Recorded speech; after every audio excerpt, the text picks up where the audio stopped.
Bonjour. Donc, je m'appelle Marie-Julie Parère, je travaille au Parc naturel régional du Haut-Languedoc.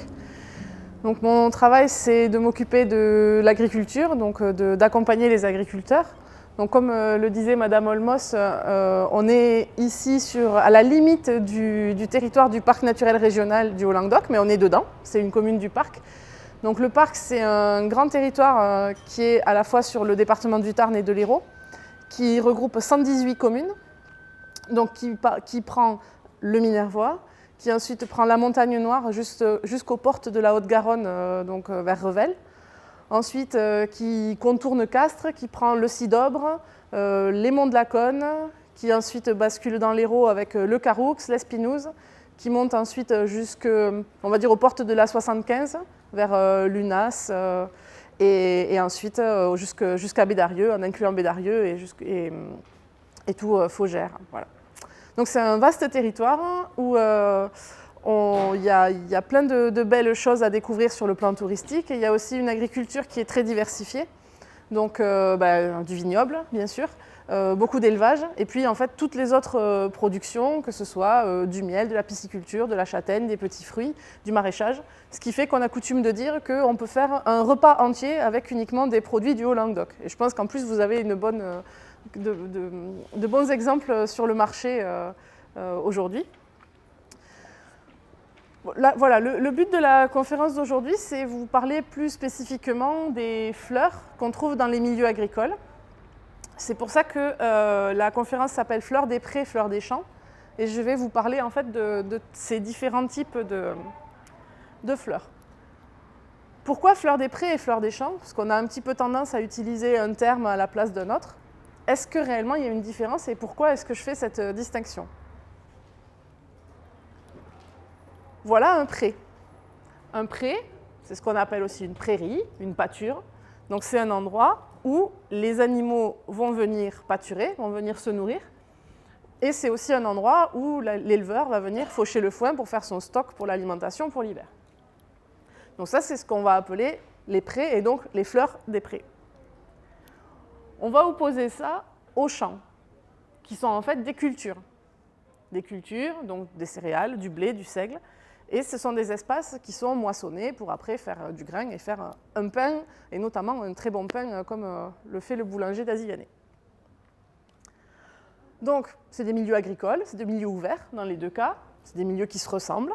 Ils sont utilisés par l'homme. Il y a une vocation agricole de production. Mais finalement, ils sont très différents. Parce que dans un cas, on produit un fourrage, de l'herbe. Dans un cas, on fait des graines. Quand on parle de prairie, on n'a jamais le sol qui est mis à nu. Une prairie naturelle, c'est quelque chose qui est toujours recouvert d'herbe. À l'inverse, une parcelle qui va être moissonnée va être régulièrement labourée et retournée. Donc on va opposer des plantes qui vont être là pour une durée très longue et des plantes qui au contraire vont être là rien que pour le temps d'un cycle culturel, donc pour une année. Ce qui fait que finalement, on va avoir des contextes qui sont très différents et du coup une flore qui va être totalement différente. Et on va commencer par les fleurs des champs. Alors en plus, cette flore spécifique, on lui a donné un nom, c'est ce qu'on appelle la flore messicole. Alors messicole, en fait, ça vient du terme messis, qui veut dire moisson. C'est des plantes donc annuelles qui vivent justement dans ces espaces qui sont retournés et perturbés. Donc je vous ai montré les cultures de céréales, mais c'est aussi le cas pour la vigne, qui est souvent aussi labourée, et les vergers aussi. Donc on va retrouver ces plantes messicoles dans ces milieux-là. Le parc a travaillé sur ce groupe de plantes spécifiquement et a contribué à des inventaires. Et on a retrouvé plus de 45 espèces différentes. Il faut noter que parmi ces messicoles, il y en a qui sont rares et qui sont protégées. Les plus connus, c'est le coquelicot ou le bleuet. Vous voyez tous quelles sont ces plantes-là, vous en avez tous vu. Et donc leur particularité, c'est qu'elles ne sont là pas que parce qu'il y a justement ce retournement du sol et ces modifications. Tout simplement parce que dans leur reproduction, elles ont besoin qu'à un moment, la terre soit perturbée pour que la graine puisse germer. Si elle se retrouve en concurrence avec d'autres espèces, un couvert herbacé qui va être dense, la graine de plante messicole va effectivement tomber au sol, mais comme le sol sera couvert d'herbe, elle va avoir une telle concurrence qu'elle ne va pas avoir accès ni à la lumière ni aux nutriments et elle ne va pas pouvoir pousser. Donc il y a vraiment un lien direct entre cette flore spécifique-là et le travail du sol. Je vous ai dit, la plus connue, c'est le coquelicot. Alors quand on dit le coquelicot, il faudrait plutôt dire les coquelicots, parce qu'il y a plusieurs espèces. Mais souvent, celle qu'on connaît le plus, c'est le grand coquelicot, donc celle-ci, celle qu'on retrouve dans les tableaux des impressionnistes. On la reconnaît parce qu'elle a des petites taches noires au milieu, au cœur de la fleur, et aussi parce que la tige est velue, a des poils, et ces poils-là sont perpendiculaires à la tige. Là, on est sûr d'être en présence d'un grand coquelicot quand on a ces caractéristiques-là. Et donc son cousin, c'est le coquelicot douteux. Les botanistes, des fois, trouvent des noms un peu particuliers pour les plantes.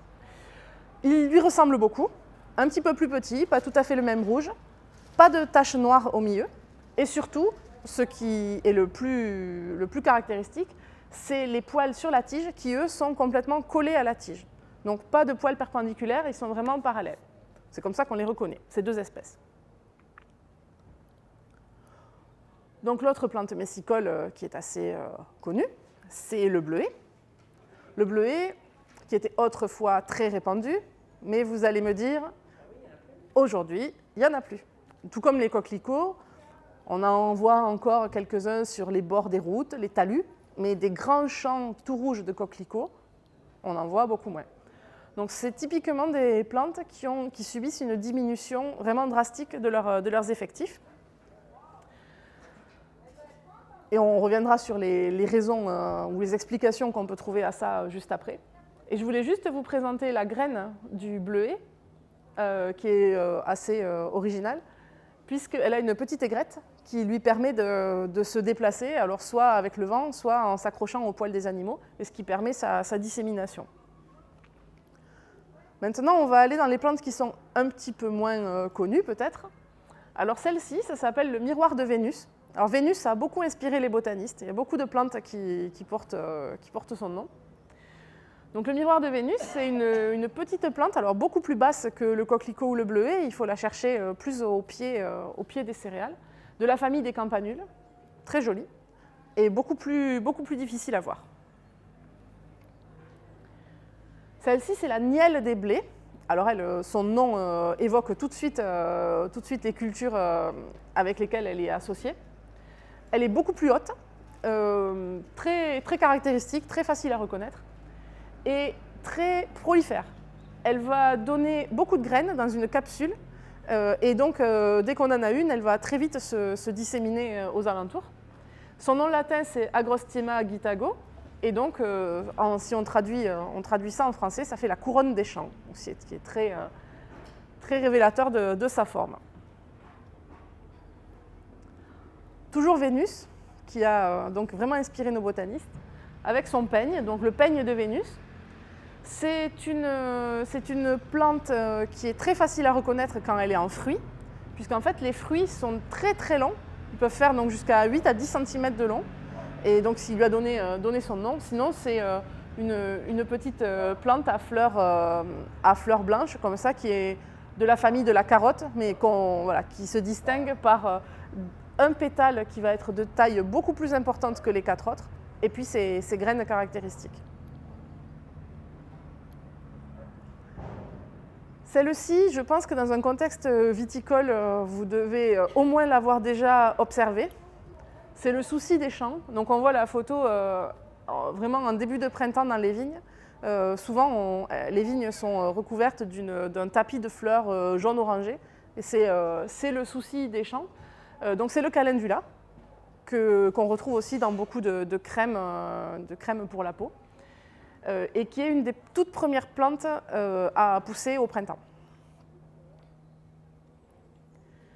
Une autre plante très fréquente dans le vignoble, donc en général quand vous traversez le vignoble en début de printemps, vous avez un camailleux dans les vignes, soit de orange avec le souci, soit de blanc avec le diplotaxis. En général c'est l'une ou l'autre. Le Diplotaxis arrive à couvrir pas mal le sol. Donc c'est de la famille du chou, hein, puisqu'on la reconnaît, elle a 4 pétales. Et donc ça fait, on voit bien d'ailleurs sur la photo, au premier plan, on a un champ avec du Diplotaxis, et au fond, on voit que la vigne est beaucoup plus jaune, et là, on peut parier qu'il y a du calendula. Celle-ci, je voulais vous la présenter parce que je la trouve assez jolie. Donc, c'est une plante de la famille des fabacées, donc des fèves, des pois. C'est une légumineuse qui est très méditerranéenne. On va la retrouver vraiment autour de chez vous. C'est dans ce contexte-là qu'elle s'épanouit. Et elle a la particularité d'être rouge. Souvent, les fabacées sont blanches ou bleues. Donc, une fabacée rouge, comme ça, c'est assez frappant. Et donc, on l'appelle la gesse chiche. Et elle est, même en bord de route, on peut l'observer. Elle est assez originale. Une autre plante qu'on va retrouver dans les cultures, c'est le muflier tête de mort. Alors pourquoi ce nom? En fait, tant qu'il va fleurir, on ne va pas lui trouver d'affinité particulière avec ce terme-là. C'est au moment où il va être en graine et que la graine va mûrir, qu'en fait elle va s'ouvrir au niveau avec 2 trous pour pouvoir libérer les petites graines qui sont à l'intérieur.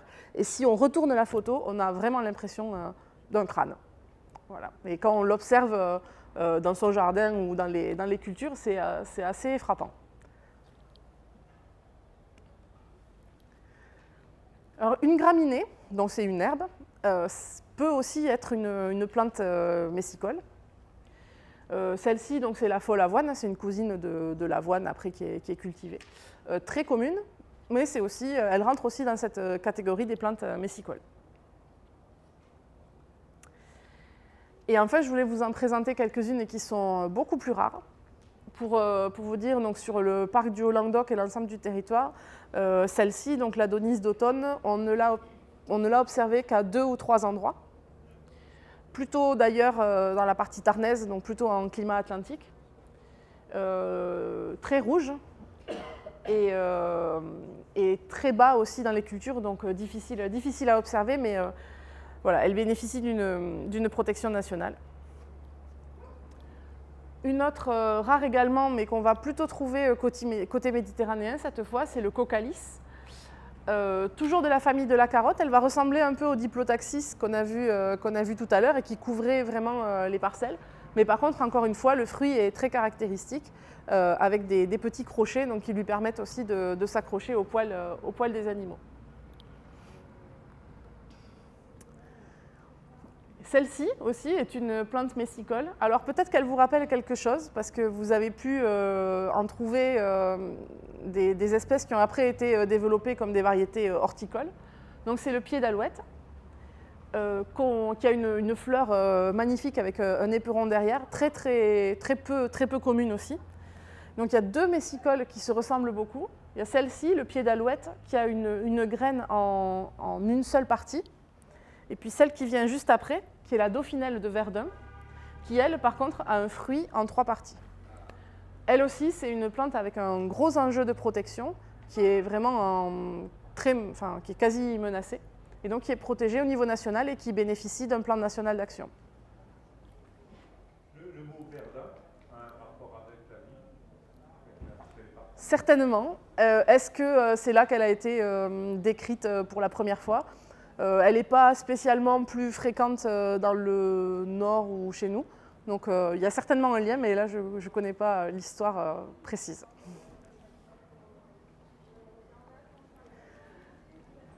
Et une autre plante qui est la nigelle de France. Alors à ne pas confondre avec la nigelle de Damas. La nigelle de Damas, on en trouve facilement dans les jardins. Et elle a un fruit qui est beaucoup plus globuleux, beaucoup plus rond. Hein. C'est la photo avec le fruit marron qui est en bas. Le fruit de la nigelle de France, il est beaucoup plus fin, on le voit sur la photo en haut, beaucoup plus long et avec une fin un peu entortillée. Vraiment très rare, mais voilà, comme toute biodiversité, c'est important de la connaître et puis de faire en sorte qu'elle ne disparaisse pas complètement. Alors pourquoi est-ce qu'elles sont si intéressantes, ces fleurs-là? Pourquoi est-ce qu'on en parle? Pourquoi est-ce que c'est important de les préserver? Comme toutes les fleurs, elles sont source de pollen et de nectar. alors, quand il n'y en a que 2 ou 3 dans une parcelle, elles ne vont pas avoir un effet significatif. Mais quand on va être dans une parcelle de vigne couverte de Diplotaxis ou de Calendula, ben là, il y a un effet qui est significatif pour les abeilles et les autres insectes. Dans une culture, elles vont aussi attirer des espèces d'insectes qui vont avoir un rôle de prédateur contre des ravageurs de culture. Donc on connaît tous l'histoire de la coccinelle qui va après manger les pucerons. Le fait d'avoir cette diversité de plantes au sein d'une parcelle va attirer les prédateurs et permettre naturellement de réduire les potentiels ravageurs sur la culture. Donc évidemment, elles participent aussi globalement à la biodiversité. Elles sont une chaîne de cette biodiversité, donc si elles disparaissent, quelque part on risque de casser cette chaîne-là. Donc c'est important de les maintenir. Et puis elles ont d'autres rôles, donc leurs graines peuvent servir à nourrir des animaux, des insectes, et en particulier des fourmis. Il y a certaines fourmis qui vont rechercher spécifiquement leurs graines. Et puis il y a des espèces animales qui sont totalement liées à des espèces de ces plantes messicoles. Le papillon que vous avez en dessous, c'est la noctuelle du pied d'alouette. Donc une noctuelle, c'est un papillon de nuit, qui normalement a des couleurs beaucoup plus ternes, mais celle-ci est carrément violette. Violette parce qu'elle est associée au pied d'alouette, qui est violet lui aussi. Donc pour se cacher aussi dans cette plante-là, il en a pris la couleur. Donc on peut facilement comprendre que si le pied d'alouette disparaît, la noctuelle va disparaître aussi. Et d'autres réactions en chaîne. Donc c'est aussi pour ça que c'est important de les préserver. Alors si on dit qu'on les préserve, c'est parce que quelque part elles doivent subir des menaces. Ces menaces, et on en parlait rapidement tout à l'heure, on voit beaucoup moins de coquelicots, on voit beaucoup moins de bleuets parce que c'est celle qui nous saute aux yeux, mais on voit aussi beaucoup moins de toutes les autres. Forcément, il y a des herbicides qui sont utilisés dans les cultures. Ces herbicides-là, ces espèces-là en sont complètement la cible. Les autres raisons, c'est le travail du sol. Alors vous allez me dire, c'est peut-être un peu en contradiction avec ce que j'ai dit avant. Il leur faut un travail du sol, oui, mais justement, il ne leur faut pas n'importe quel travail du sol.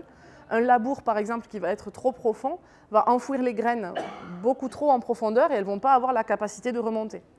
Et à l'inverse, si on ne fait que griffer le sol en superficie, il ne va pas y avoir assez de perturbations et ça ne va pas leur permettre de pousser. Donc il faut des pratiques qui leur conviennent parfaitement. Il y a quelque chose qui est aussi très important et qui a vraiment causé leur déclin, c'est le tri des semences. Autrefois, un agriculteur récoltait son blé, il récoltait en général pour le ressemer en partie derrière, mais il ne le triait pas, donc il récoltait le blé, il récoltait les graines de coquelicots, de bleuets et tout ce qu'il y avait avec. Maintenant, pour éviter justement ce qu'on appelle ce salissement des cultures, on fait un tri et donc toutes les graines qui ne sont pas des graines de blé sont écartées et détruites. Et donc forcément, on retrouve plus ce pool de graines à l'intérieur des champs. Et le dernier facteur, c'est tout ce qui va tourner autour des dates de semis et de récolte. On peut avoir tendance à récolter plus tôt. Donc si on récolte plus tôt, la plante n'a pas le temps d'arriver à maturité, donc la graine va être coupée et va arriver au sol, alors qu'en fait elle n'est pas encore parfaitement prête et elle ne va pas avoir ses capacités de germination. Donc voilà, tout ça, ce sont des facteurs qui influent sur la présence de ces plantes. Et donc il y a tout un travail d'information et de sensibilisation à faire, parce que ces plantes-là, comme tout le reste de la biodiversité, elles sont importantes à préserver. Je vous propose qu'on passe à la seconde partie, donc sur les fleurs des prés. Et si vous voulez, on pourra échanger après sur cette partie aussi.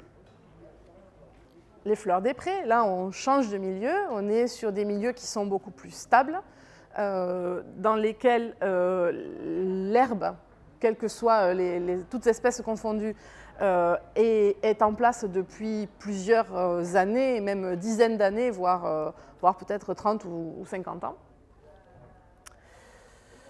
C'est ce que je vais appeler une prairie naturelle.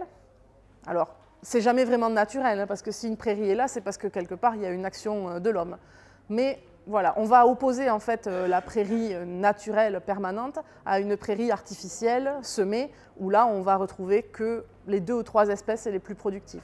Ce qu'on va appeler une prairie naturelle, donc qui va servir de foin ou pour le pâturage des animaux, il peut y avoir jusqu'à 50 espèces de plantes différentes. Et sur le territoire du parc, là également on a fait des inventaires, et sur l'ensemble du contexte, que ce soit atlantique ou méditerranéen, on a trouvé plus de 300 espèces différentes dans ce milieu-là de prairies naturelles.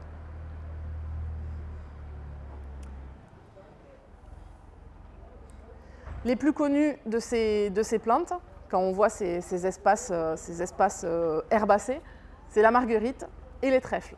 Alors vous allez me dire, on oppose la marguerite et le coquelicot, qui sont finalement 2 espèces que la plupart des gens connaissent. Il est donc, par définition, relativement rare de trouver une marguerite et un coquelicot à côté, parce que normalement, elles ne répondent pas aux mêmes exigences. Ça peut arriver sur des bords de route, sur des talus, parce que ce sont quand même des espèces qui arrivent assez bien à s'adapter à des contextes changeants, mais sur le long terme, il y en a forcément un des 2 qui va être pérenne dans le temps et l'autre va disparaître.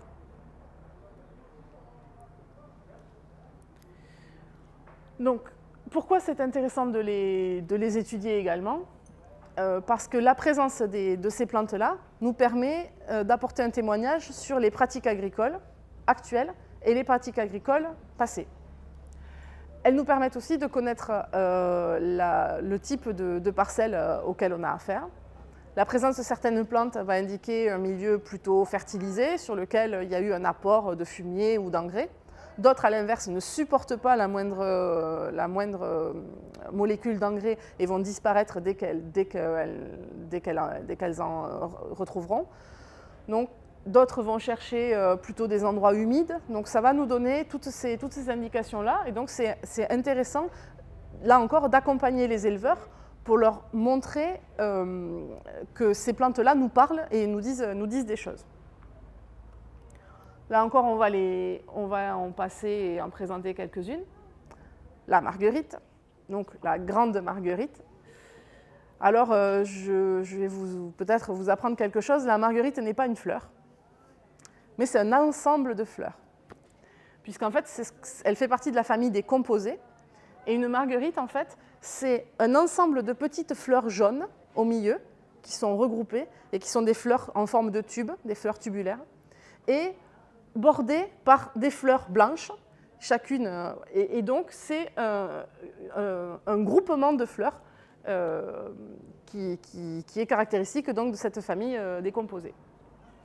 C'est une plante assez haute qu'on reconnaît facilement.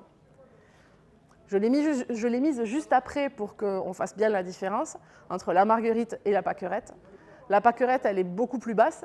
Elle n'a pas les mêmes feuilles. Elle a des feuilles qu'on trouve uniquement au ras du sol, ce qu'on appelle en rosette. Et pour vous montrer un peu ce qu'elles peuvent nous indiquer, elle va indiquer le pâturage. Pourquoi elle indique le pâturage ? Je vous l'ai dit, il y a une tige qui porte la fleur et puis il y a une rosette de feuilles qui sont au ras du sol. Quand les animaux vont passer avec leurs sabots, ils vont casser la tige, mais au final, ils ne vont pas abîmer beaucoup les feuilles parce que les feuilles vont s'écarter et vont s'étaler au ras du sol. Donc la pâquerette, au final, ça ne va pas lui poser problème qu'on lui marche dessus. Elle va pouvoir très facilement refaire une autre tige et refaire une autre fleur. Une plante comme la marguerite, elle va avoir une tige plus haute, donc si elle est cassée, ça va lui prendre plus de temps pour repousser. Donc typiquement, quand on voit dans une parcelle beaucoup de pâquerettes, c'est que quelque part, le sol a été beaucoup tassé par souvent le sabot des animaux. Une autre plante qui nous indique des choses, c'est le pissenlit. Même chose, ce n'est pas une fleur, c'est un ensemble de fleurs. Bon, on connaît tous ces graines qui sont caractéristiques et typiques de ce qu'on appelle une dispersion par le vent. Le pissenlit, elle va nous indiquer plutôt des sols où il y a une fertilisation importante. Alors, pas quand on en trouve 2 ou 3 par-ci par-là, mais quand on trouve vraiment un tapis de pissenlit, ça peut témoigner qu'à un moment ou à un autre, il y a eu un fort apport de matière organique. On va les retrouver aux abords des étables, aux abords des bâtiments, parce que c'est les endroits où les animaux stationnent, c'est les endroits où les animaux attendent qu'on leur apporte la nourriture ou de rentrer dans les bâtiments. Donc forcément, ils stationnent et donc ça fait un apport de matière organique en un seul endroit. Et donc ça va favoriser la présence de plantes comme le pissenlit. Une autre plante typique des prairies, donc ça va être la famille des trèfles. Donc celui-ci, c'est le trèfle des prés, qu'on reconnaît par sa couleur rose. Donc la feuille typique, à 3, voire à 4 pour les plus chanceux. Et son cousin, c'est le trèfle rampant, donc, qui est blanc, qui effectivement a des stolons, donc va plutôt ramper sur le sol et va avoir tendance à s'étaler. Et lui aussi, il va indiquer le pâturage parce que par sa stratégie en fait, d'être très près du sol avec ses stolons, il va résister beaucoup plus facilement que le trèfle des prés aux sabots de l'animal. Donc, celui-ci, comme le trèfle des prés, ce sont des légumineuses, donc des plantes qui sont capables de fixer l'azote de l'air et le remettre dans le sol. Donc, pour un éleveur, c'est intéressant d'avoir ces plantes-là parce que ça va permettre d'équilibrer le sol en différents nutriments. Et c'est aussi très intéressant pour l'alimentation des troupeaux parce qu'il y a un apport d'énergie qui est fait avec ces plantes-là. Alors maintenant, je vous présente la gesse des prés. C'est une légumineuse aussi, donc qui apporte de l'énergie. Si vous regardez sa forme, elle fait complètement penser à la gesse chiche rouge qu'on a vue tout à l'heure, méditerranéenne. Donc, et elles ne vont pas du tout se retrouver dans les mêmes milieux. Cette gesse des prés, on ne peut pas la confondre, hein. Elle a cette forme particulière et on la trouve dans les prairies. C'est donc de la famille des haricots. Et alors, il y a deux familles en botanique qui sont deux groupes de plantes qui sont compliqués à reconnaître, c'est les gesses et les vesses. Je vois que madame a déjà été face à cette difficulté-là. Alors, je vais vous donner un petit moyen mémotechnique. Les gesses, si on regarde leurs feuilles, elles vont avoir des nervures parallèles. Et si on regarde les vesses, elles vont avoir des nervures en V. Donc les vesses avec des nervures en V et les gesses avec des nervures parallèles. Déjà, ça aide un petit peu à classer les différentes groupes de plantes. Et parmi les vesses, il y a plusieurs espèces. Alors la vesse commune, qui est celle qui a été aussi cultivée et modifiée pour être cultivée largement dans les champs. On la reconnaît parce qu'au niveau de l'attache des feuilles, elle a des espèces de petites feuilles avec un point noir. Voilà, c'est comme ça qu'on la reconnaît un peu plus facilement. Et en général, les fleurs sont groupées par deux, avec un rose un peu soutenu comme ça et groupé par deux. Mais il y a deux autres espèces qu'on peut trouver assez couramment dans les prairies. C'est la vesse des haies, qui elle a plutôt un violet qui va virer vers le bleu et qui va faire plutôt des grappes de fruits. Et la vesse hérissée, qui elle est assez facile à reconnaître parce qu'elle est toute petite, presque blanche, et elle va essayer de s'accrocher aux autres plantes qui sont autour. Donc ça, ce sont trois plantes de la même famille qu'on va trouver couramment dans les prairies. Celle-ci, c'est une que j'aime bien présenter parce qu'elle est toute petite, toute discrète et finalement, on la trouve très fréquemment dans les prairies naturelles sur le territoire du parc. On l'appelle la chérardie des champs et c'est une jolie plante rose clair qui est assez esthétique, je trouve. Celle-ci, c'est le lychnis. Alors peut-être en contexte méditerranéen, vous la voyez assez rarement parce qu'elle va plutôt rechercher des endroits frais, des combes, des zones un peu plus humides. Elle est assez caractéristique avec des pétales découpés comme ça, on peut pas la confondre. Mais c'est vrai que par ici, elle doit être un peu plus difficile à observer. Celle-ci aussi, peut-être vous la connaissez, elle est assez caractéristique avec donc son calice gonflé. On a tous essayé de le faire éclater. Donc elle s'appelle le silène enflé. Elle est de la même famille que le silène, le lychnis qu'on a vu juste avant, qui est découpé. Mais voilà, elle n'a pas du tout la même couleur ni la forme de fleur. Une autre plante qu'on va trouver naturellement dans les prairies naturelles, c'est le lin. Alors le lin, d'où dérivent les lins cultivés, les graines de lin après qu'on peut utiliser. Là, on est donc en présence de l'espèce sauvage qui fait des graines plus petites et qui a une floraison plus bleu ciel. C'est une des toutes premières espèces qui a été cultivée et on la retrouve dessinée donc, sur les tombes des Égyptiens. Et il y en a des bleus assez foncés qui vont effectivement se trouver en contexte méditerranéen, qui sont plutôt le lin de Montpellier ou le lin de Narbonne, qui ont des fleurs plus grosses et beaucoup plus bleues et souvent en bord de route. C'est la même famille. Celui-ci, c'est le lotier corniculé. Alors peut-être on peut le retrouver même jusque dans les jardins. C'est de la famille des fabacées, donc très intéressant pour les troupeaux parce qu'ils vont y trouver de l'énergie importante dans cette plante. Et c'est aussi très intéressant pour les abeilles. On va trouver beaucoup d'insectes qui vont venir rechercher le nectar de ces plantes-là. Donc c'est une plante assez intéressante qu'on va retrouver dans les prairies. Maintenant, on va présenter aussi quelques graminées parce qu'une prairie naturelle, on a dit, c'est de l'herbe en fait, c'est vert, c'est coloré. Donc il y a des plantes à fleurs et puis il y a des graminées. Donc dans les graminées, il y a celle-ci qui s'appelle la brise. Il y a plusieurs espèces de brise, mais celle-ci c'est la brise intermédiaire. Très caractéristique et plutôt dans un contexte assez faible en fertilisation. Elle va disparaître assez vite si on est dans une parcelle qui est plus fertilisée. Une qu'on va trouver assez souvent associée avec la brise, c'est la crételle. Alors elle est assez originale parce qu'elle est totalement asymétrique. Elle va avoir un côté plat et un côté ensuite semi-circulaire. Donc très originale dans la famille des graminées, mais très facile à reconnaître. On va trouver aussi du dactyle.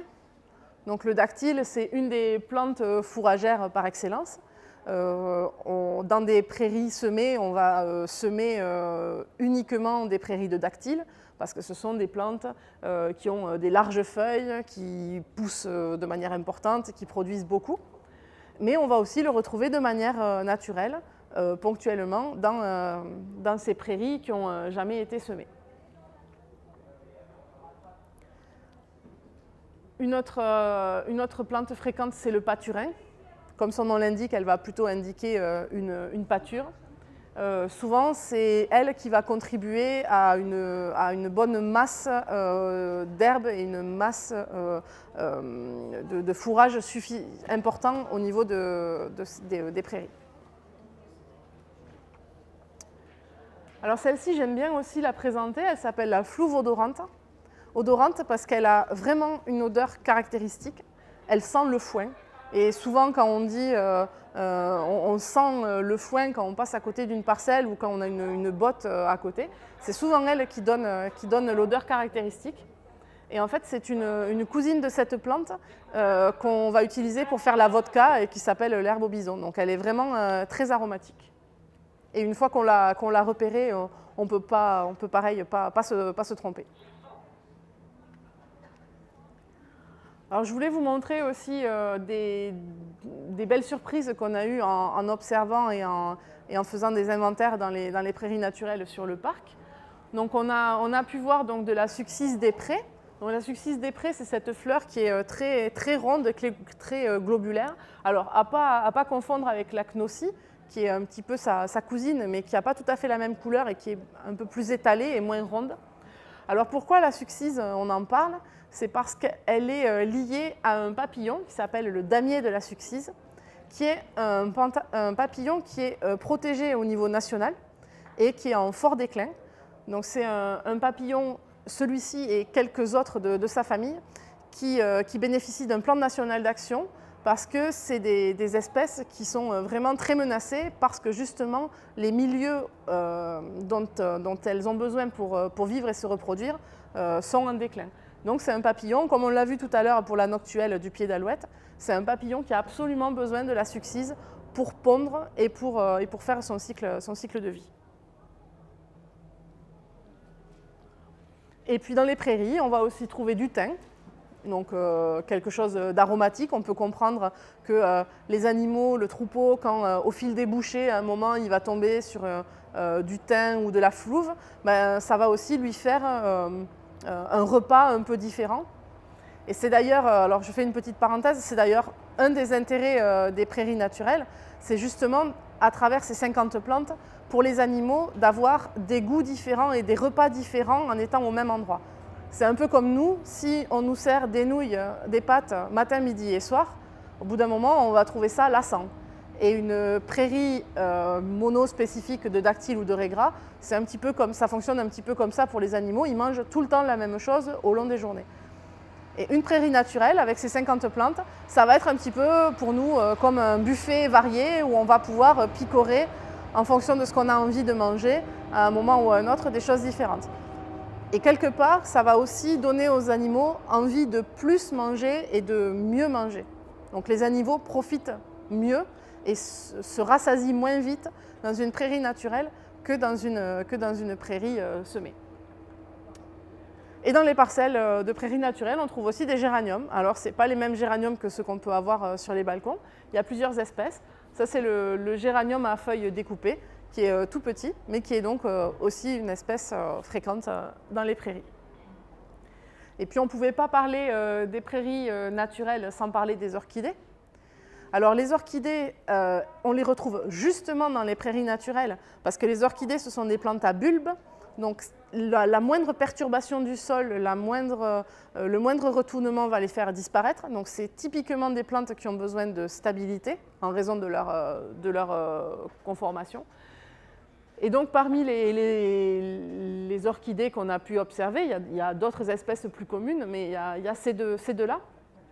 Donc, il y a le Serapia à labelle allongé. Donc, c'est une des espèces de Serapia avec donc un labelle qui descend fortement, qui n'est pas très commun, mais on arrive encore à le trouver de temps en temps dans le Haut-Languedoc.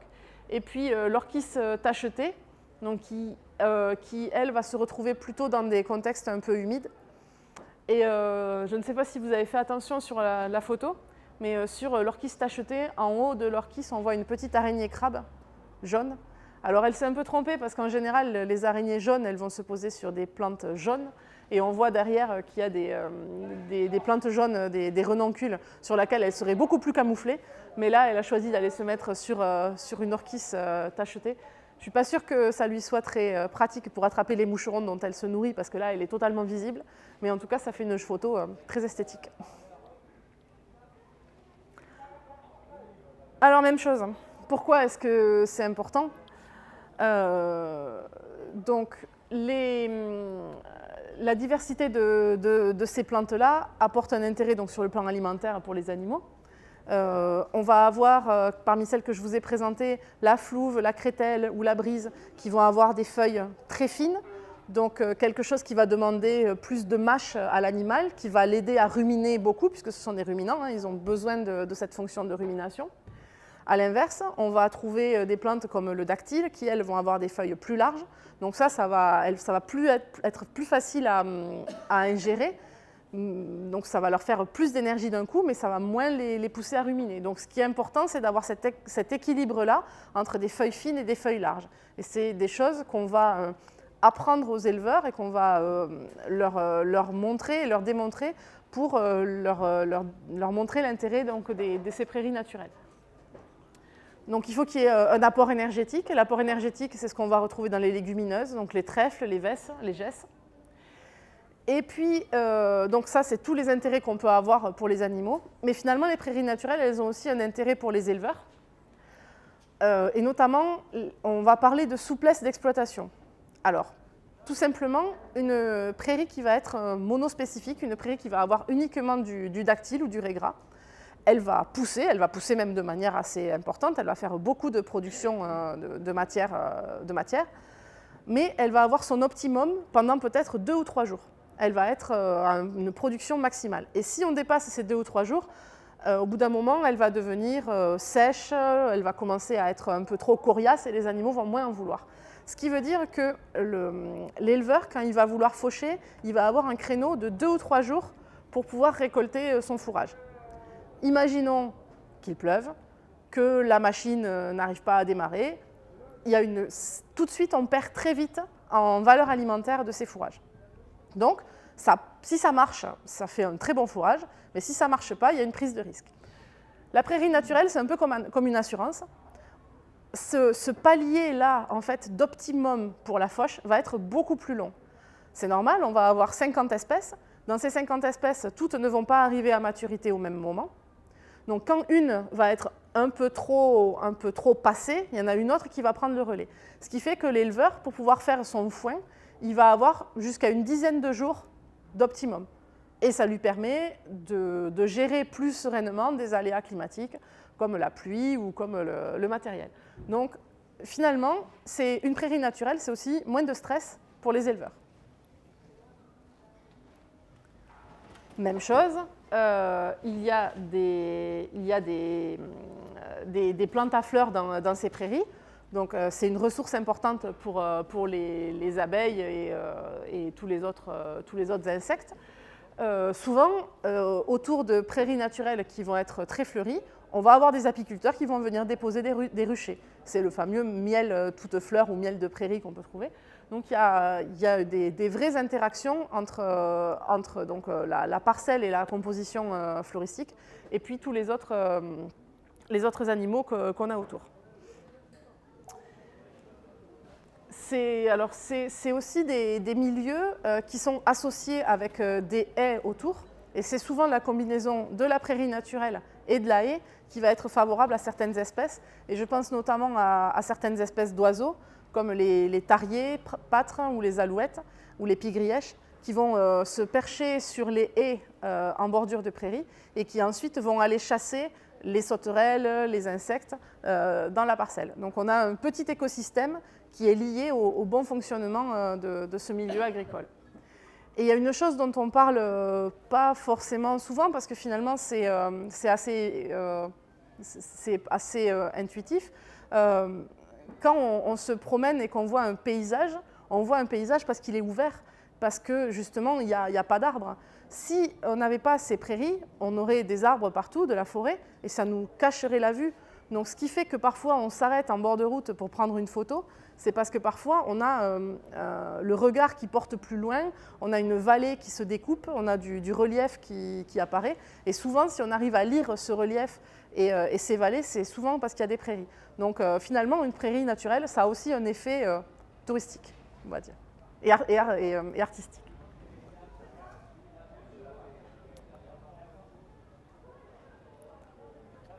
Alors, donc les menaces pour ces parcelles. Alors, le retournement des prairies, c'est quelque chose qui n'est plus vraiment d'actualité, mais en tout cas, voilà, c'est quelque chose qui a pu exister et donc qui a perturbé ces milieux-là. Mais principalement, les modifications qu'on va avoir vont être liées aux pratiques agricoles et à la fertilisation. Donc plus on va augmenter la fertilisation, plus le nombre d'espèces va diminuer, tout simplement parce que parmi ces 50 espèces, il y en a beaucoup qui ne supportent pas un taux de matière organique important, et donc petit à petit elles vont disparaître. Et c'est les espèces les plus fortes, le dactyle, le pissenlit, les rumex par exemple, qui vont être les plus concurrentielles et qui vont prendre le plus de place, et donc qui du coup vont petit à petit appauvrir le nombre d'espèces dans les parcelles. Il faut aussi parler de l'abandon de ces parcelles-là, parce qu'une prairie, elle existe parce qu'il y a des animaux qui la mangent et parce qu'elle est fauchée, mais une prairie laissée à l'abandon, elle va disparaître, on va avoir des fougères, on va avoir des ronces, et finalement toute la qualité de ces milieux dont on parle depuis tout à l'heure c'est aussi lié à la présence d'agriculteurs. Donc si on a un nombre d'agriculteurs qui disparaît, si ils arrêtent d'exploiter les parcelles les plus difficiles, ben on va avoir ces milieux-là qui vont petit à petit se fermer et petit à petit retourner à un aspect forestier. Donc c'est important pour nous, pour le parc, d'aller à la rencontre donc, des personnes qui utilisent ces espaces-là, donc les éleveurs. Chaque année maintenant, depuis 9 ans, on organise un concours autour des prairies naturelles. Donc on propose aux éleveurs de secteurs du parc de nous présenter des parcelles qu'ils utilisent, qui sont vraiment au cœur de leur production.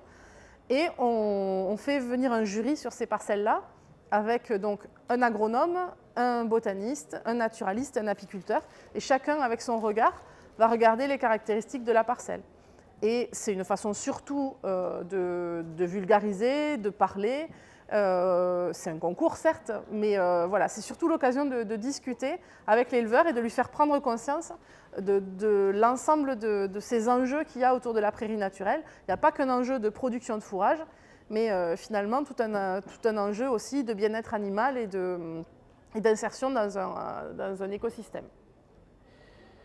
Donc pour cela, on a aussi proposé plusieurs outils pour les éleveurs. Donc on a un guide de reconnaissance des plantes pour que justement ils arrivent à reconnaître celles qui sont importantes pour sur le plan énergétique, pour arriver à reconnaître les légumineuses, arriver à reconnaître aussi celles qui peuvent poser problème.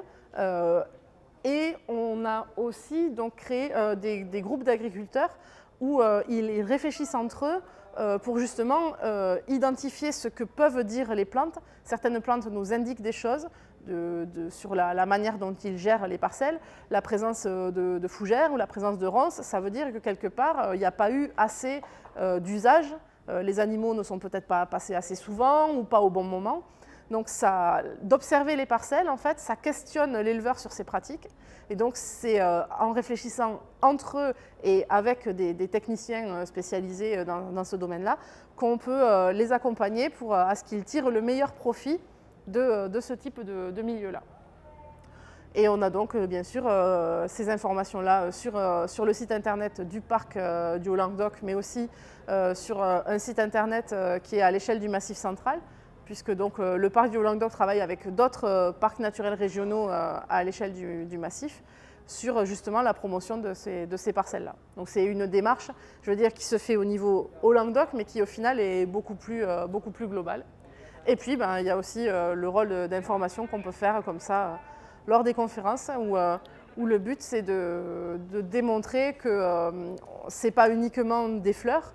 Derrière, il y a beaucoup de choses et que ça peut être des usages très techniques et qu'une prairie, c'est pas juste de l'herbe et des fleurs, c'est un outil de travail et c'est quelque chose qu'il est important de bien connaître et que ça peut nous apporter très très loin.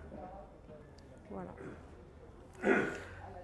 Alors moi j'ai terminé pour ma présentation. Maintenant je pense qu'on doit avoir quelques minutes pour des questions, donc c'est avec plaisir que je vais essayer d'y répondre, si vous en avez. Vous faites des études aussi du côté du Minervois, parce que je vous entends parler par exemple de fougères. Nos fougères, on ne connaît pas. Il y a un pré qui va ne pas être entretenu, ça va devenir de la garrigue, c'est nous. Oui. C'est les cystes, c'est tout ça. C'est ça. Effectivement, en fonction des contextes. Alors, moi, je m'appuie pour ça surtout sur les relevés qu'on réalise dans le cadre de ces fameux concours de prairies naturelles. Et c'est vrai que donc dans les 9 éditions qu'on a faites, on a fait une édition dans le Minervois. Et du coup, les autres sont plutôt sur le reste du territoire. Alors, c'est vrai qu'en termes de fréquence, je raisonne plutôt en termes de fougères, mais le raisonnement est en fait exactement le même. C'est la végétation naturelle qui prend le dessus à un moment. Alors, dans certains contextes, effectivement, c'est des fougères. Ailleurs, ça va être la végétation méditerranéenne, des genévriers,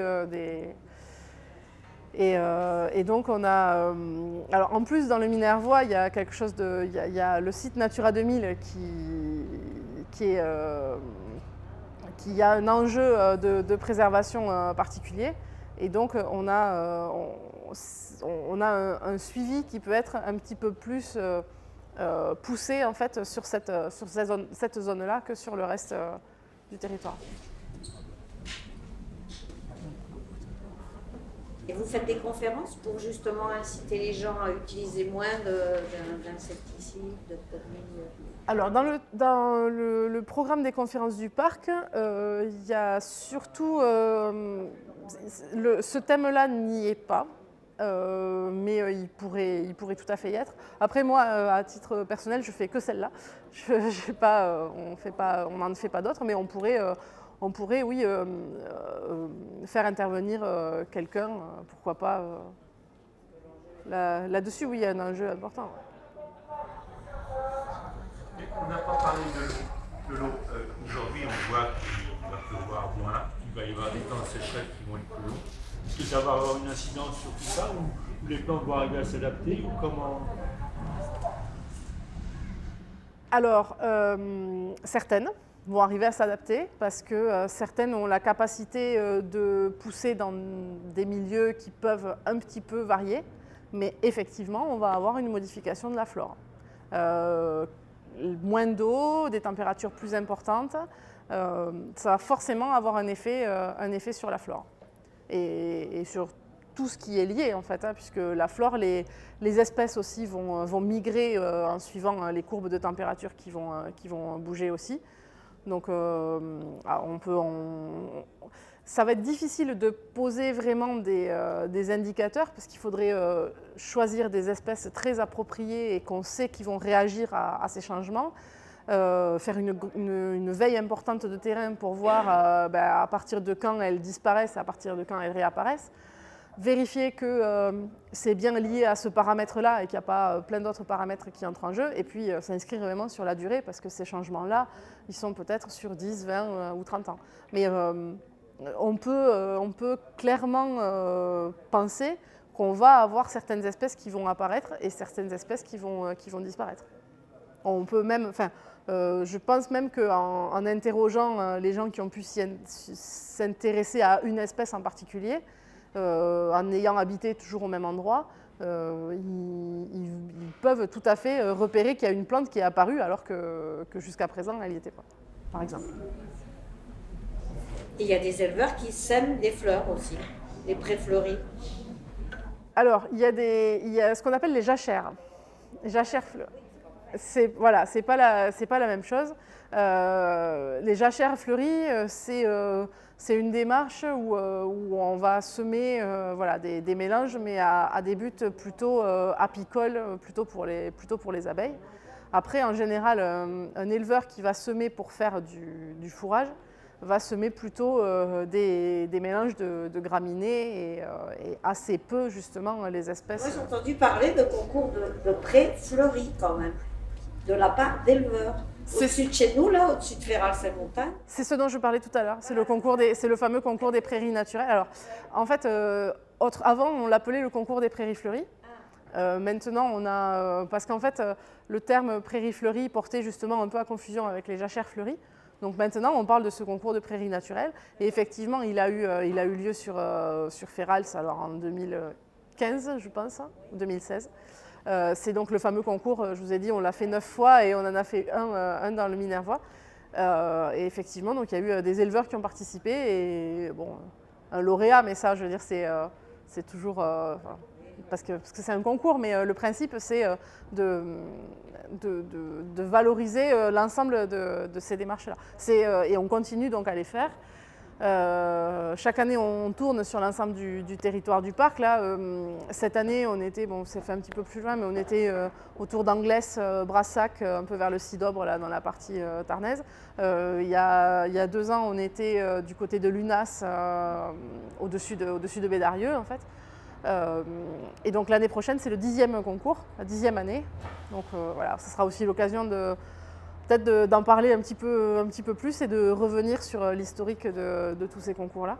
Mais voilà, on continue la démarche parce qu'on voit qu'il y a quand même un intérêt à parler de ça, et le concours, ça nous aide justement à aller toucher des nouveaux éleveurs.